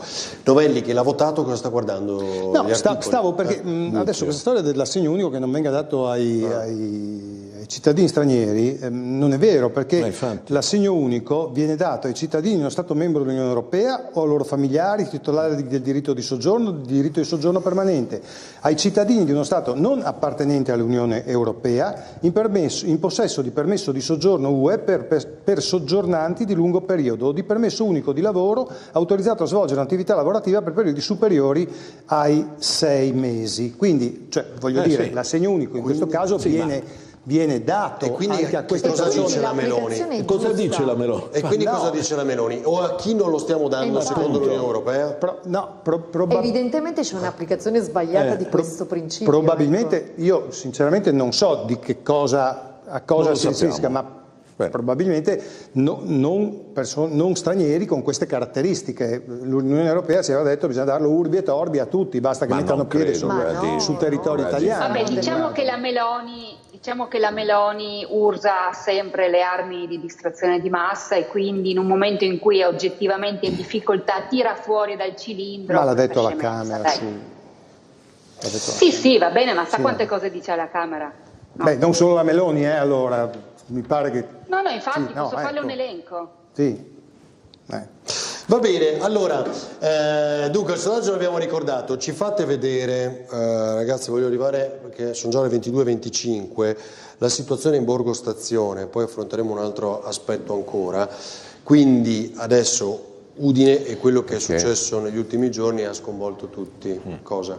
Ha controllato sull'assegno, la chiamata a casa. perché è stato messo il requisito della vivenza a carico. Il requisito della vivenza a carico, oltre i due anni di residenza, la vivenza a carico dei figli. E quindi il figlio deve essere presente e vivere a carico del cittadino. Ma bisogna vedere se deve essere presente e quindi sul territorio Sì, la Meloni italiano, probabilmente si riferiva al fatto che i figli possono stare anche in Africa, mentre l'infrazione sui 2 anni è sulla vivenza a carico. L'Europa dice è discriminatorio avere 2 anni, imporre 2 anni di residenza per avere l'assegno e la vivenza a carico del figlio, che quindi sono a carico. Se hai il permesso di soggiorno adesso glielo dai subito, questo assegno unico, visto che hai il permesso di soggiorno in Africa, lavorativo, ma non credo e ovunque sia il figlio glielo devi esatto, dare. È un'interpretazione insomma arbitraria, ecco, non credo anch'io non credo, perché andrebbe approfondita, ecco, questa. No, Caligaris ci sta dicendo che questi 2 punti sono quelli che sono contestano. quelli contestati 2 anni li ha sempre concessi l'Europa. No? Bisogna capire anche che significa la vivenza, ecco, e sì. Quindi capire se è legata l'Europa non ha detto bisogna darlo subito, i contributi, ha sempre detto che un tempo ragionevole quindi... Allora, facciamo così, in modo che anticipiamo la pubblicità, così ce la leviamo. L'ultima, la politica della sinistra italiana è questa, ce lo chiede l'Europa, interessi per l'Italia zero, scrivono. Va bene, allora, pubblicità adesso, poi affrontiamo questo tema e altri, perché ovviamente tutti scioccati, e oggi forse avrete visto, letto, il governatore del vicino Veneto, Luca Zaia, addirittura ha proposto una legge contro le baby gang, no? Un tema di cui tanto parliamo, no? L'abbiamo vissuto a Trieste con alcune difficoltà similari, a Udine ultimamente, in Veneto molto, insomma, anche questo Zaia, senza dare una definizione, che poi che cosa può essere una legge contro le baby gang, oggettivamente non lo so, forse è anche di difficile non lo sa neanche Zaia. applicazione. No, ma se uno sa che neanche il dato della questura non esistono baby. Vabbè, questa è una valutazione, lo so, questura di Udine in questo caso, sì. Allora, pochi istanti di pubblicità, Emanuele Sergi e Pietro Piccini, andiamo pubblicità, poi vediamo l'ultima reazione anche alle decisioni dopo quello che è successo a Udine, e ne parliamo visto che abbiamo anche l'ex sindaco qui. A tra poco.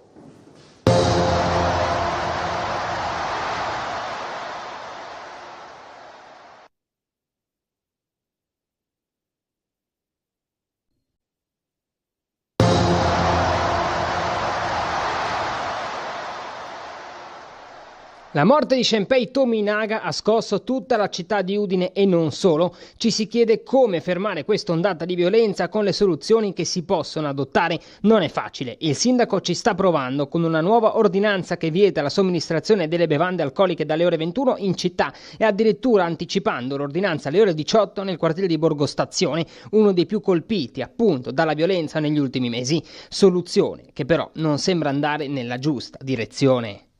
Ma guardi, lo avevano già fatto gli americani dal 1920 al 1933, si chiamava proibizionismo ed è fallito completamente.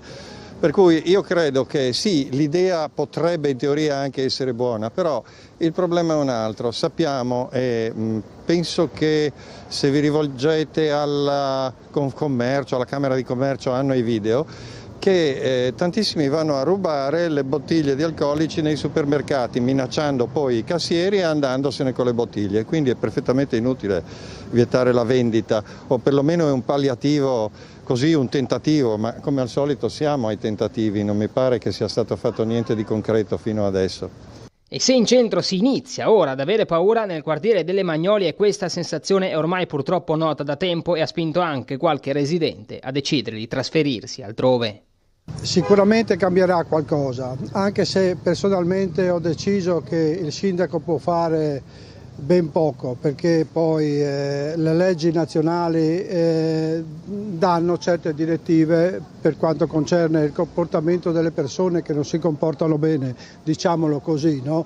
Sia di nazionalità italiana sia di nazionalità straniera. Penso che qualcosa possa cambiare, ma io ho deciso di andarmene e ho acquistato una casa che sto ristrutturando. Sono ancora qui, ma per poco tempo. Magari a un prezzo inferiore del reale valore? Sicuramente, no? Quello che ho pagato a suo tempo, quello che ho speso per la ristrutturazione, sicuramente ho fatto una decisione di vita, non di portafoglio. Ecco, questo è il quanto. Allora, e poi diciamo che anche di escalation di violenza abbiamo parlato molto negli ultimi mesi a Trieste. Allora, Ons, lei che è stato sindaco, ho detto poco fa, Zaia propone una legge contro le baby gang, che non sappiamo bene che cosa, che cosa può essere. Una volta li chiamavamo branco, oggi sono giovani persi, dispersi, cosa sono? Ma però, prima di tutto mi lascia esprimere il cordoglio per la scomparsa di questa persona, no? Che anche diciamo, poi ha pagato con la vita il tentativo, peraltro nobilissimo, no? Di non voltarsi dall'altra parte, ma cercare di mettersi lui al servizio, no? della comunità. Questo credo che sia davvero una cosa esemplare e straordinaria, e penso che per questo ha toccato anche il sentimento di tanti, perché purtroppo l'omertà, diciamo, è uno dei mali di questo nostro paese, e lì abbiamo visto trovato invece qualcuno che questo non l'ha accettato ed è qualcosa che gli va dato un certo riconoscimento, un certo tributo. Poi sul tema ovviamente dei minori stranieri non accompagnati, lì purtroppo le risorse sono scarse, molto scarse. Di minori stranieri non accompagnati noi ne abbiamo avuti tantissimi anche quando io ero sindaco, però c'erano probabilmente delle realtà che funzionavano meglio, c'erano maggiori risorse, c'era un maggiore numero di educatori, c'era un maggiore numero di, anche in questo caso, di accompagnatori e dunque la cosa non raggiungeva questi livelli. Qui sappiamo che ci sono in questo momento delle situazioni che andrebbero quindi governate, però se la Regione dice, non mi salti addosso subito per favore, consigliere, se la Regione dice è un problema nazionale, quindi noi abbiamo tolto tutti i contributi se non quelli che diamo per i minori stranieri accompagnati, ma lì in un certo senso non andiamo a vedere che tipo di servizio danno, sono le varie agenzie che danno questo tipo di servizio. Ma è vero che c'è una percentuale, ma se ci rendiamo conto che non sono, avevo pregato, se ci rendiamo conto che non sono sufficienti, bisognerebbe incrementarle. Va bene, queste diciamo. La seconda cosa, sulla sicurezza, è inutile mettere i militari che la mattina che spaventano i pendolari come succede a Udine o agli altri. Non ho mai visto un pendolare spaventato da un uomo in divisa. Quando uno arriva in stazione vedersi i militari, diciamo, è una cosa che spaventa il pendolare. Bisogna, diciamo, garantire che ci siano maggiori forze di polizia. Perché sono appunto, non a caso questi problemi, se andiamo a vedere quello che hanno fatto a Udine, no, con i volontari della sicurezza, no, avrebbe dovuto risolvere, ma invece non risolve, ci vogliono i professionisti e noi purtroppo, c'è stato anche il sindacato di polizia che ha detto con molta chiarezza ci mancano metà delle auto, cioè metà delle pattuglie rispetto alla nostra. Esatto, quindi se uno avesse tutte quelle risorse è chiaro che potrebbe controllare. Cioè non crede alla sicurezza partecipata lei? Assolutamente, si è visto, è cresciuta la violenza da quando deve partire lì a Udine. Prego. Allora, Udine è diventata qualcosa che nessuno avrebbe mai potuto immaginarsi per quanto riguarda la sicurezza percepita e la sicurezza reale. E questo è un processo che si è sviluppato quasi sotto traccia e adesso è esploso. Perché si è esploso è sempre difficile stabilirlo ed è sempre difficile dare poi delle soluzioni, ma bisogna anche dire che la presenza importante di un certo numero di minori stranieri non accompagnati che provengono da certe aree ha aiutato questo processo, che è stato un processo anche aggregativo rispetto a quelli che sono i ragazzi borderline italiani che sono presenti. Ma questo si lega anche a un altro fenomeno che è molto meno nobile ancora di quello che stavo cercando di descrivere, che sono le aree di spaccio, perché queste importazioni che arrivano da territori esterni, vedesi Veneto, di ragazzi che vengono a Udine per fare che cosa non si sa bene, c'è un tema che è legato a una microcriminalità che trasborda nel mondo dello spaccio e della droga. Allora, tutto questo sistema che si è attivato, di per sé, potrebbe essere un sistema che è facilmente contenibile con le normali procedure della polizia, però è vero, ha ragione, ci mancano gli uomini. Ci mancano gli uomini perché noi abbiamo, è vero, il prefetto e il questore che dicono no, arriveranno altri uomini, ma in realtà arrivano altri uomini nel momento in cui se ne pensionano un numero importante. Questo in progressione accadrà soprattutto nei prossimi mesi. Se poi vogliamo essere anche un po', come dire, anche un po' populisti, e io in questo caso mi sento anche un po' populista, dico che anche la polizia non ha gli strumenti che dovrebbe avere, perché il tutore dell'ordine in questo momento si trova nelle condizioni, quando interviene in determinate situazioni, delle più varie e variegate, ad aver timore e paura di avvicinarsi al contravventore o al delinquente, perché poi rischia, semplicemente perché magari lo tocca con una mano e lo tocca magari in modo che può sembrare eccessivo, di trovarsi a dover rispondere di processi disciplinari. Cioè questo è un sistema che va rivisto completamente e comunque su Udine io sono dell'avviso che in questo momento sia necessaria la repressione. Ma la repressione, ma cosa vuol dire? Ma cosa vuol dire? La repressione vuol dire... Guardi, a me dispiace. Ma cosa vuol parlare... dire? Ma se abbiamo le carceri sovraffollate, la casa circondariale piena oltre il livello massimo. Guardi, a me dispiace parlare così. Minori stranieri. A me dispiace parlare così. Più educatori. In questo momento. Aspettate che non si capisce nulla. Non si capisce nulla. Si fanno, li metti un mesetto al CPT, no. E poi vengono rispediti a casa loro. Ma lei l'ha visto, ci sono le vasche di plexiglass, è una condizione peggio dello zoo. Sì, ma ho capito, ma qui c'è gente ha ragione lui. Peggio dello zoo, ma dei minori. Ma non è vero che sono minori, perché non sono tutti minori. Lì, ma perché li tenete allora se lei sa che non sono minori? Lo sappiamo che non sono tutti minori. Bene, certamente alcuni non lo sono e perciò bisognerebbe essere... Solo 2 anni fa un giudice Friuli Venezia Giulia è riuscito a dire è giusto che il funzionario di polizia gli faccia l'analisi del polso, perché per tutti i 15 anni prima non si poteva toccare e bisognava accettare la dichiarazione o fare un'equipe che capisse l'età del che poi presunto minore. Sì. Che non è vero che non ci sono le risorse, perché uno di questi ci costa sui 130 euro al giorno. Forse ancora pre-Covid la cifra. E 130 euro adesso al giorno. Quello che è successo durante il Covid non ne parliamo. Sono un po' tanti, sì, non ne parliamo. Nessuno spende 130 euro per il figlio di un italiano. Noi spendiamo 130 euro per dei delinquenti che arrivano dall'Egitto. No, ma non dica queste cose. Ma non dica, ma c'è la convenzione dei minori, ma siamo un paese civile. Consigliere Caligari, se siamo un paese civile. Bravi ragazzi. Dopodiché abbiamo siglato la convenzione. Il vero traffico, minori, il vero da 40 anni di minori deriva, sapete da che cosa? Dal fatto che noi abbiamo una norma che dice che un minore trovato sul territorio italiano deve essere mantenuto dal sindaco. Quello crea la domanda per cui tutti corrono qui, perché noi siamo il paese dei fessi. Peraltro, adesso quella è la Convenzione dei diritti dei minori delle Nazioni Unite che abbiamo ratificato nello scorso millennio. Che il minore straniero egiziano ma scusi, quando io ero sindaco di minori stranieri ce n'erano tanti quanti adesso. È accompagnato all'ambasciata d'Egitto e si ritrovano i genitori. Dove deve stare? Con i genitori. Se il minore straniero arriva sul territorio italiano e dichiara, questa per legge dello Stato italiano, che non vuole che venga contattata la sua ambasciata, noi non possiamo fare nulla.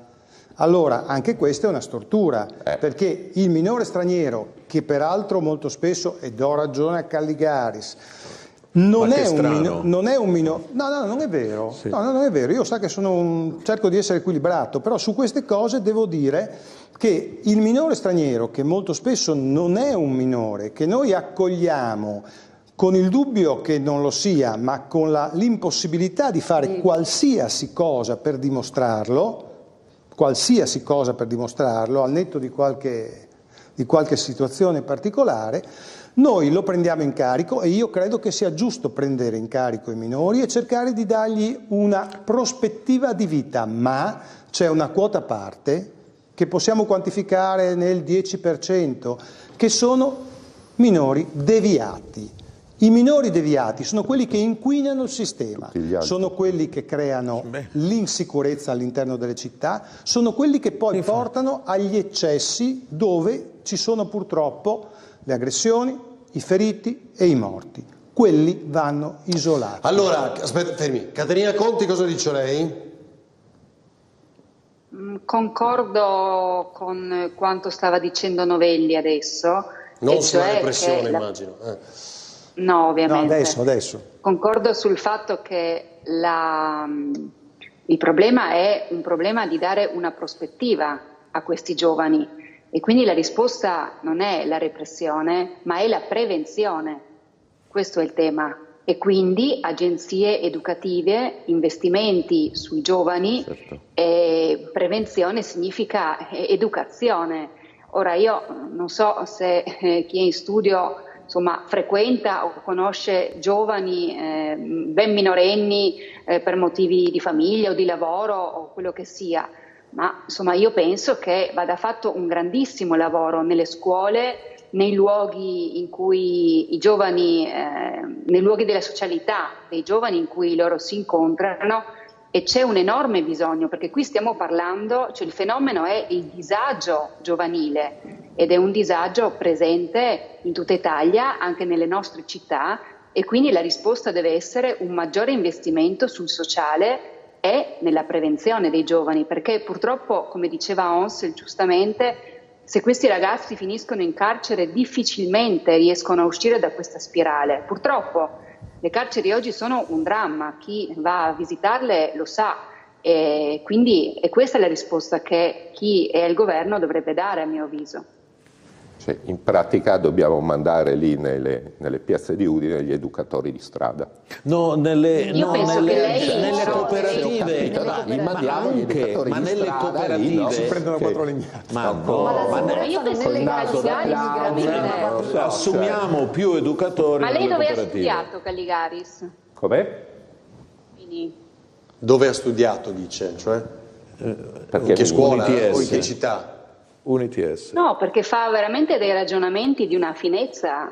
Certo, io ho studiato all'Università di Trieste, Scienze bene. dell'Educazione, e ho fatto il classico a Venezia presso la Scuola Militare Morosini, una delle migliori d'Italia. Ma dai, il Morosini se le interessa. Bene, quindi ha studiato Scienze dell'Educazione, quindi Sì, insomma, esatto. capisce bene solo cosa che sto credo, dicendo. Solo che credo che non sia giusto quello che dite voi. Quello che dite voi non è la Bibbia, non è giusto, non è Ma io non penso sacrosanto. che sia la Bibbia, sa? È Però la sto facendo un ragionamento dimostrazione di quello che complessivo. succede a Udine, è la dimostrazione che voi e che lei ha torto.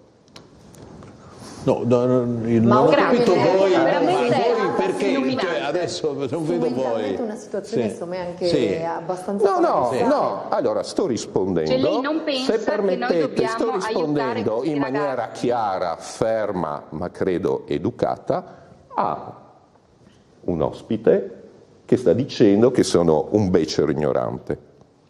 No, io le È sto chiaro? chiedendo perché Quindi lei non conviene bene, con non è un me. problema, sai, Scusi, non voglio io posso sorprendere dire oggi. cose che per lei sono terribili in greco antico, non è un problema suo, non è un problema suo. Come dice No, io non un sto- amico mi spieghi allora del perché professor lei- Onsel, vero? Scusi, Cucchini, allora, Cucchini mi ha dato spieghi questa perché- definizione di me. Io questo Perché no, lei no. considera la prevenzione inefficace. Non lo so questa. Sì. Considera la prevenzione Prevenzione, inefficace, certo. dice. Vabbè, però allora siamo arrivati allora io a considero che non fai prevenzione Sentite, sui minori stranieri va bene, non esatto, accompagnati. voi siete arrivati, fermo Calligaris, a discutere i minori non accompagnati, Perché no? stranieri, immigrazione, eccetera. Però secondo me c'è un problema diverso.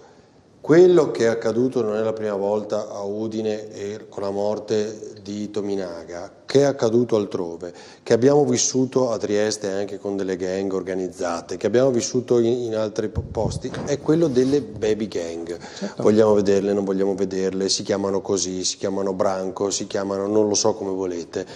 Questo è un tema miste italiani stranieri, può essere, no? C'è anche questa componente qui, però che comincia a diventare un problema serio. Sì, è vero. Non so se solo stranieri, se minori non accompagnati, cioè ecco, è una sfumatura diversa. Probabilmente comprende anche quello di cui avete parlato, però è una sfumatura diversa. Sì. Cosa sta succedendo? Allora, intanto sta succedendo, è un fenomeno sociale che si sta sviluppando ormai da diverso tempo, non solo in Regione Friuli Venezia Giulia, ma in tutto il Paese. Se andiamo a guardare i dati, vediamo che sono state individuate centinaia di baby gang nel nostro Paese, in particolare nei grandi centri urbani. E le baby gang hanno una caratteristica, la caratteristica del branco, sono molto aggregative, sono molto aggregative, ma c'è un punto, c'è però un centro dal quale poi nasce l'aggregazione. Molto spesso questo centro di aggregazione nasce da cittadini stranieri. Poi si aggregano anche i ragazzi italiani, quelli borderline o quelli deviati. Il problema vero è che noi non siamo abituati a questo tipo di cose, ma quando dico noi parlo delle nostre città, dei nostri paesi, dove avevamo uno stile di vita che era uno stile di vita che, se vogliamo, c'era stato tramandato al di là delle innovazioni tecnologiche da sempre. In questo momento noi subiamo una mutazione quasi sociologica, no? Nel nostro modo di essere, di stare, di confrontarci, perché ci sono delle realtà che si sono inserite all'interno del nostro tessuto e noi non abbiamo la capacità di fermare un fenomeno che è all'inizio e che sta dando delle condizioni pericolosissime. Ecco che allora io quando dico repressione, dico attenzione, quella roba lì la devi fermare adesso, perché se non la fermi adesso poi non saremo più in grado di farlo. Finiscono le gang all'americana. Io dico questo, se abbiamo poche forze di polizia, soprattutto di notte, lo so bene io, anche sono pochissimi i turni anche di vigili, certo. Quindi i vigili ci sono di giorno, non la polizia urbana, cioè avremo una pattuglia. L'esercito non mi sembra che sia presente di notte, almeno in stazione, quando io li vedo, ripeto, alle 8 di mattina, ma non li vedo alle mezzanotte, se uno arriva alla mezzanotte. Quindi, però costa anche quello, bisogna pagargli gli straordinari. Quindi, voglio dire, in questo senso bisogna avere un presidio territoriale mirato a contenere determinate esplosioni. Però è molto giusto quello che diceva prima la Caterina Conti, cioè qui se noi non agiamo a tutti i livelli cercando di costruire una cultura, io voglio ricordare che sono state tolte, il sabato si andava a scuola una volta, poi poiché bisognava raddrizzare i conti dell'Italia, a un certo punto non si va più a scuola di sabato, sono state tolte delle ore alle scuole elementari, medie, ed è chiaro che a questo punto o abbiamo delle strutture come possono esserci dei ricreatori o delle strutture aggregative, no? Che aiutano in qualche misura a costruire un senso di comunità positivo tra questi giovani, oppure è chiaro che è molto facile deviare, è molto facile andare, anche perché è avvenuto negli Stati Uniti, no? Tutti avranno visto i film sulle gang di New York, circa 30-40 anni fa, quindi sappiamo cosa può succedere se i ragazzi vengono abbandonati. Allora proprio per questo ci vuole più personale anche educatore, ma se anche nelle scuole mancano gli educatori. Esatto. Ma anche nelle scuole abbiamo situazioni dove, per esempio, tanti criticità dovute appunto a situazioni ovviamente di devianza devono essere gestite dagli insegnanti o dagli insegnanti di sostegno, quando chiaramente non hanno nemmeno la forza fisica certe volte per contenere delle persone. Che non sono neanche insegnanti di sostegno in senso stretto, perché non hanno le abilitazioni e perché sempre meno persone vogliono fare l'insegnante di sostegno. No? Anche non basta l'insegnante di sostegno molto spesso. Allora Capozzi, poi Caligaris e Conti, dai. Ma io voglio ritornare un po' sulla sicurezza a Udine ed esprimere anche una mia opinione rispetto a questo, perché vedo anche una forte strumentalizzazione in questo momento e paradossalmente, benché la situazione che ha visto vittima il povero Tomigana è inaccettabile sotto ogni punto di vista, però va anche detto che la questura e il prefetto ci dicono che la situazione che viene in questo momento rappresentata non corrisponde a quelli che sono i dati. Ci rappresentano una città che tutto sommato è sicura, dove non ci sono baby gang, perché questo fenomeno deve essere inquadrato in una determinata categoria che non è assimilabile a nessuna delle situazioni che si vengono a creare, e spesso si confonde la questione della sicurezza con quella dell'immigrazione, quando, come in questo caso, non c'entra proprio niente. e quindi ritengo che vada affrontata in maniera seria, con la convergenza di tutte le forze politiche, ma soprattutto con la presenza delle forze dell'ordine sul territorio, con una presenza capillare che in questo momento, come diceva anche il ONSEL, è sotto organico e quindi si deve intervenire in tal senso. Servono rinforzi, cioè qui li deve mettere Piantedosi, no? Nelle nostre città. Sì, dopodiché il vero problema che è a monte è quello che diceva Novelli prima, cioè che puoi mettere tutti i poliziotti che vuoi, ma se il poliziotto ha paura di toccare il baby gangster perché rischia la carriera e di finire in galera lui, non andiamo da nessuna parte. Noi dobbiamo, credo, cambiare, no, questo aspetto culturale. No? L'aspetto culturale da cambiare è che Caino ha ragione.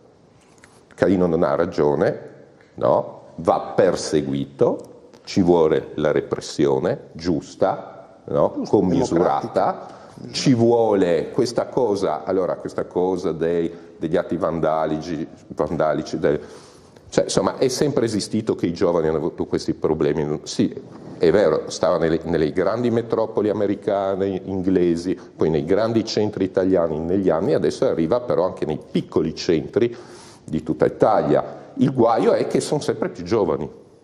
Allora, forse manca un'idea che abbiamo perso, quella di autorità. Perché forse voi mi dite, sono necessarie le scuole, sì, ma più che tanti educatori nelle scuole, secondo me è meglio tornare alla maestra unica, sapete? Alla buona, cara, vecchia maestra unica che qualcosa ti insegnava. Io credo che, no, forse per abbiamo esempio, perso che veniva quel prima modello Cristoforo Colombo e solo dopo Galileo. Abbiamo messo pieno, pieno di educatori, insegnanti, sindacalizzati, e credo che lì abbiamo cominciato a perdere la nostra civiltà. Ma aspetti, mi faccia sentire Caterina Conti, la risposta della docente. Sì, è insegnante. No, può rispondere la docente. Cioè. Ma è insegnante anche... No, lo so che è insegnante. Prego, Caterina Conti. Non a caso ho detto quello che ho detto. Non a caso ho detto quello che ho detto, che uno dei mali anche sono molti insegnanti sindacalizzati e politicizzati. Conti? Così le rispondo sulla mia istruzione, Conti. Non l'ha presa bene. Guardi, io l'attacco sul suo lavoro. Questa sera non l'ha presa bene. Dai, Conti, prego. No, mi dispiace perché mi dispiace se ho ecceduto nei toni, però mi sembra che a volte lei semplifichi un po' e questo mi sembra che non ci aiuti a fare poi un dibattito, diciamo, di un buon livello, e questo è uno dei motivi per cui io credo ci sia anche una certa disaffezione alla politica e magari anche a seguire le trasmissioni, quindi mi scuso se ho esagerato. Penso però che la complessità davanti alla quale siamo ci debba, diciamo, far creare nuovi strumenti, perché, torno su Novelli, oggi c'è una grande solitudine dei ragazzi. Siamo in una società postmoderna, i genitori lavorano, se ci sono i genitori, spesso i ragazzi sono da soli. La scuola che non ha il tempo pieno alle medie o alle superiori apre delle difficoltà per le famiglie di gestione, perché se i ragazzi finiscono scuola alle 2, dove stanno finché i genitori finiscono di lavorare in quella giornata? Se non ci sono nonni, se non ci sono servizi educativi, questa è la complessità. E quindi benvengano tutte quelle figure di supporto educativo che possono aiutare questi ragazzi a capire le regole e anche a entrare nel patto sociale nel quale tutti noi viviamo, perché noi viviamo in una società regolata, non è una società della giungla. E anche sul maestro unico, guardi, oggi un tempo c'erano 30 ragazzini in classe con un'unica insegnante, oggi non è così. Oggi si fa fatica a stare in classe con 15 ragazzi perché ci sono tanti bisogni educativi diversi che hanno bisogno di un'attenzione diversa, e io penso che anche nei confronti dei minori stranieri non accompagnati andrebbero attivati dei percorsi proprio perché possano integrarsi nella nostra società. perché io capisco quando viene detto siamo già oltre, siamo già in una, diciamo, misura in cui è difficile rieducare, però la repressione non è un elemento che può salvarli. Quello che può salvarli è giusto mettere le regole vanno rispettate ed è giusto che lo Stato si faccia valere. Ecco, su questo siamo d'accordo tutti. Però è vero anche che per dare una prospettiva a questi giovani c'è bisogno di percorsi e di momenti di educazione anche culturale, altrimenti qui scrivono non ci sono educatori perché vengono pagati pochissimo dalle cooperative, vero questo SMS qua tra l'altro. Altro aspetto, non parliamo degli insegnanti, no? In questo caso. Va bene, vorrei con Emanuele Sergi e Pietro Piccin vedere il risultato del sondaggio, dai, che abbiamo chiesto se è isolata l'Italia perché gli altri decidono, i vertici, vediamo intanto anche aggiornamenti. Dicono no per il 61,7%. Stavo cercando intanto aggiornamenti da Bruxelles. Quindi nomine alla guida dell'Europa, l'Italia è isolata, secondo i nostri telespettatori no per il 61,7%. Non c'è Europa senza Italia, ma sulle nomine si tratta ancora, quindi insomma sarà una notte lunga come avevamo detto. Allora, grazie a Caterina Conti, grazie a Maria Rosaria Capozzi, il professor Furionsel, a Antonio Calligaris, grazie. Roberto Rovelli, a voi tutti, grazie per averci seguito, ci vediamo domani sera invece su Tele4 ancora con Ring e parliamo di Trieste. Grazie e buonanotte da Ring.